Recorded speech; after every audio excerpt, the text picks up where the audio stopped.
우리가 자주 사용하는 말 중에 이심전심이라는 말이 있습니다. 이 이심전심이라는 말이 원래 불교 용어라고 해요. 혹시 알고 계셨나요? 원래 불교 용어라고 하는데 이 뜻은 마음과 마음이 서로 뜻이 통한다는 거죠. 그런 의미의 단어죠. 그런데 우리가 이렇게 잘 맞는 사람들을 가리켜서 혹은 부부를 가리켜서 이심전심이다 이렇게 얘기를 하지만 사실 사람의 마음은 그 누구도 알 수가 없죠. 사람의 마음을 그 누가 어떻게 알겠습니까? 어떤 때는 사실은 내 마음도 잘 모르는 것이 사실일 때가 있잖아요. 진짜 내가 원하는 것이 뭔지, 진짜 내 마음이 뭔지도 잘 모를 때가 있는데 어떻게 다른 사람의 마음을 알 수 있겠습니까? 우리가 알 수가 없죠. 겉으로 보여지는 행동이 그 사람의 마음을 모두 다 대변하는 것은 아니에요. 그래서 다른 사람의 그 행동을 보고서 그 사람의 마음을 다 알 수는 없습니다. 그래서 우리 속담에서도 10길 물속은 알아도 한 길 사람 속은 모른다. 이렇게 이야기를 했었죠. 그런데 오늘 본문 마지막 절의 마지막 부분에서는 이렇게 말씀을 하고 있어요. 25절 후반부에 보면 이는 그가 친히 사람의 속에 있는 것을 아셨음이니라. 사람의 속에 있는 것을 아셨음이라 이렇게 말씀을 하고 있습니다. 그러면 어떻게 이런 일이 가능하냐 하는 거죠. 성경 말씀을 보면은 예수님께서 이미 사람의 속을 아셨던 장면이 종종 나와요. 우리가 이미 함께 나눴던 요한복음 1장에서도 이런 말씀이 나오거든요. 요한복음 1장 48절 말씀에 보면은 나다나엘이 이르되 어떻게 나를 아시나이까? 예수께서 대답하여 이르시되 빌립이 너를 부르기 전에 네가 무화과 나무 아래에 있을 때에 보았노라. 어떻게 나를 아시나이까? 나다나엘이 예수님을 보자마자. 그리고 누가복음에도 이런 말씀 있죠. 누가복음 19장 5절에 예수께서 그곳에 이르사 쳐다보시고 이르시되 삭개오야 속히 내려오라. 내가 오늘 네 집에 유하여야 하겠다 하시니. 나다나엘을 만날 때 예수님은 이미 나다나엘의 그 마음속에 간사한 것이 없음을 알고 계셨습니다. 그와 대화를 나눠본 게 아니에요. 그를 경험한 게 아니에요. 그냥 봤을 뿐이에요. 예수님께서는. 그런데 그 마음속에 뭐가 있는지를 이미 알고 계셨다고 성경은 말씀하고 있어요. 또 예수님은 이미 삭개오를 알고 계셨습니다. 삭개오와도 대화를 나눴던 게 아니에요. 초면이라고요. 그를 만난 적도 없지만 삭개오 마음속에 있는 갈급함을 예수님이 이미 알고 계셨어요.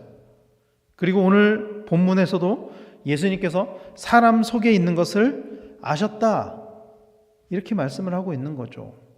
사람의 마음속에 있는 것을 아셨다 이렇게 말씀을 하고 있는 것입니다.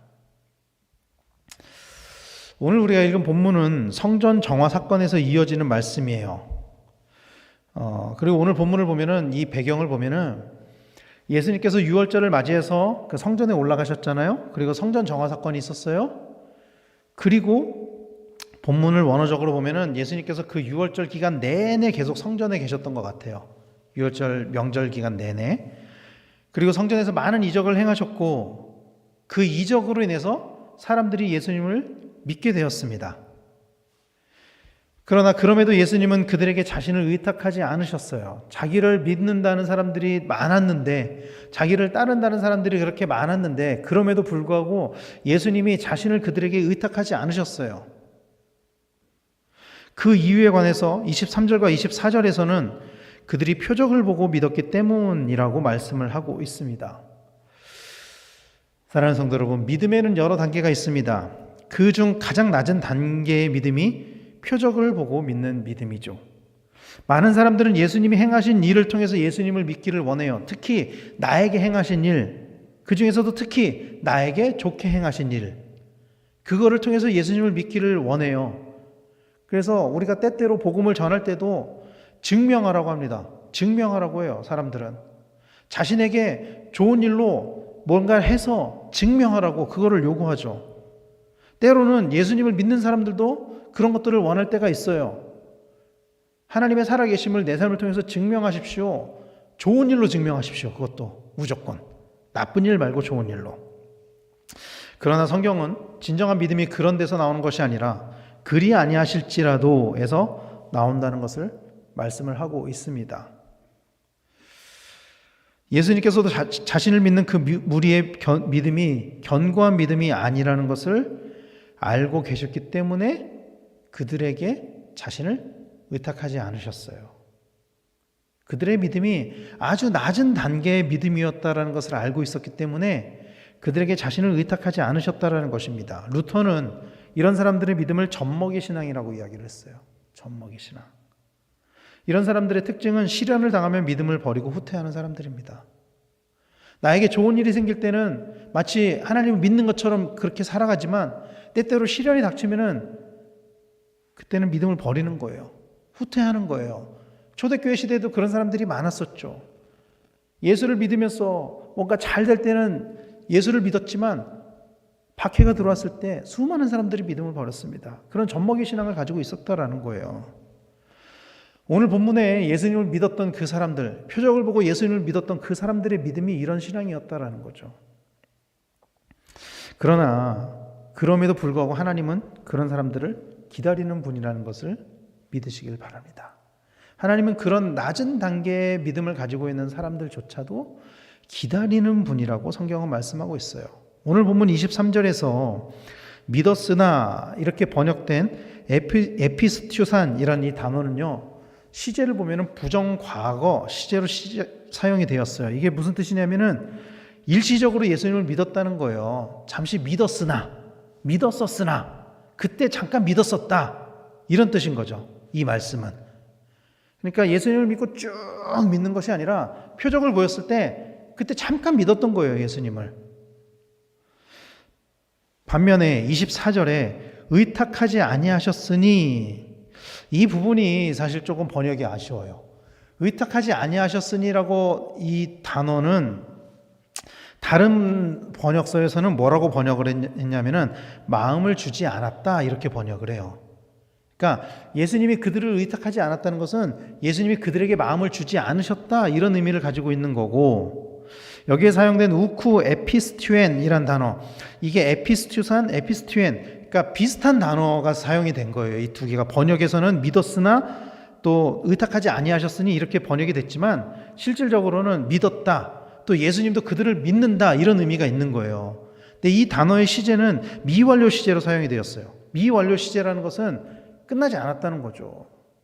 그러니까 예수님이 끝끝내 그들이 진정한 믿음을 가지기를 기다렸다는 거예요. 그들의 믿음이 아직도 연약한 것을 바라보시고, 그런 의미를 가지고 있는 것입니다.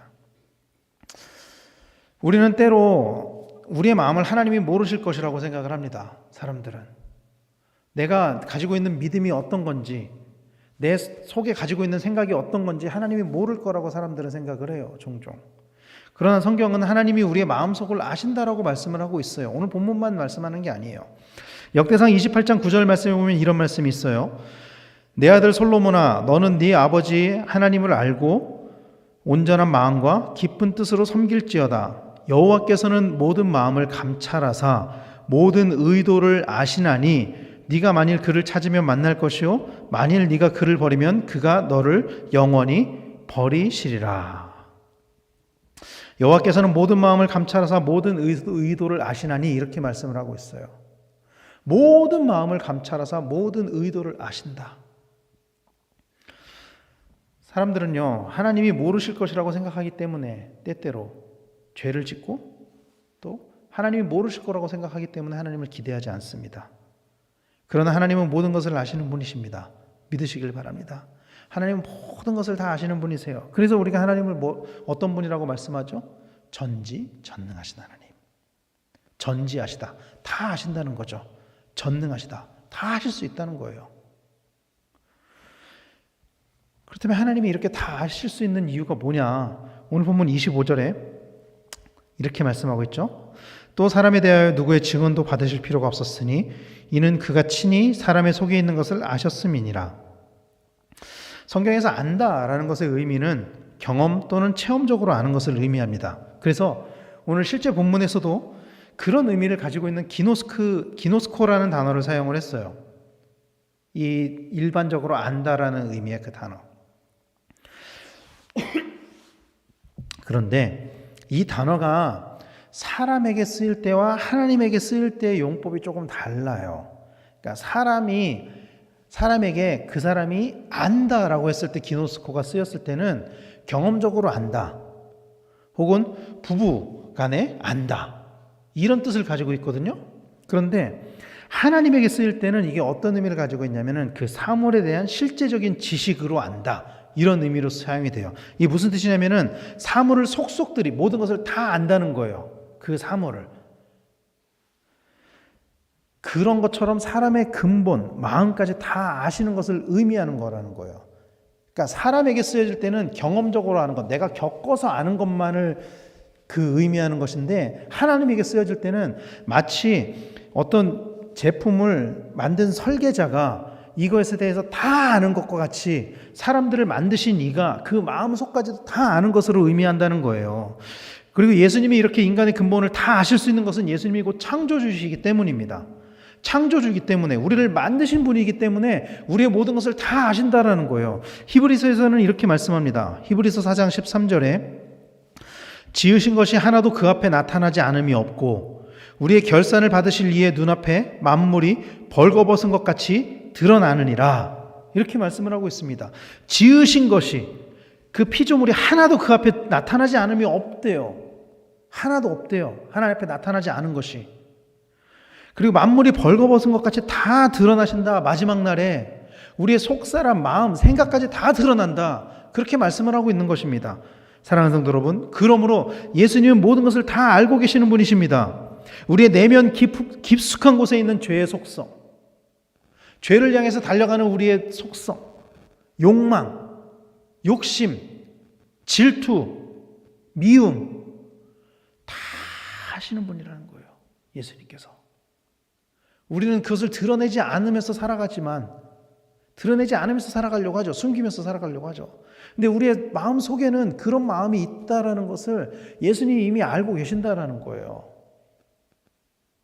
우리가 믿음이 아주 많은 것처럼 신앙생활을 하고 있지만 때때로는 우리의 믿음의 연약함을, 부족함을, 나약함을 다 알고 계신다라는 것입니다. 이미. 사랑하는 성도 여러분, 사람은 속일 수 있어도 하나님은 속일 수 없습니다. 하나님 속일 수 없습니다. 그러므로 우리의 내면 깊은 곳을 거룩하게 만드시기를 축원합니다. 하나님 다 보고 계시기 때문에, 다 알고 계시기 때문에 하나님 앞에 우리가 설 때는 우리의 내면 깊은 곳에서부터 거룩함을 만들어야 되는 거예요. 겉으로만 깨끗한 척하고 하나님 앞에 나가봐야 다 발가벗겨진다니까요. 그래서 내면 깊은 곳에서 거룩함을 만들어야 된다는 것입니다. 우리가 좋은 사람이 되기 위해서는, 그 좋은 사람이 되기 위해서 하는 그 모든 행동들이 겉으로만 나타나는 것이 아니라 우리 마음 깊은 곳에서 나오는, 그런 겉으로만 좋은 사람이 되는 것이 아니라 깊은 곳에서부터 그런 사람으로, 그것이 우리의 삶의 마음의 진심이 되기를 소망을 합니다. 그래서 예수님의 성품을 닮은 그런 성도님들이 되시기를 간절히 축원합니다. 그럴 때 주님이 우리에게 의탁하시는 거예요. 그럴 때 주님이 우리를 믿으시는 것입니다. 그럴 때 주님이 우리 안에 거하시는 것입니다. 사랑하는 성도 여러분, 우리 몸과 마음을 거룩한 성전으로 만들어 오직 주님과 동행하시는 우리 성도님들이 되시기를 간절히 축원합니다.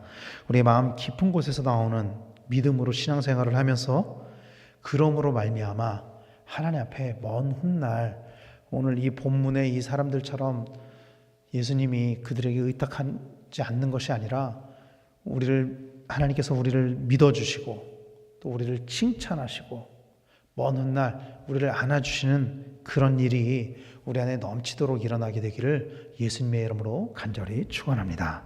기도하겠습니다.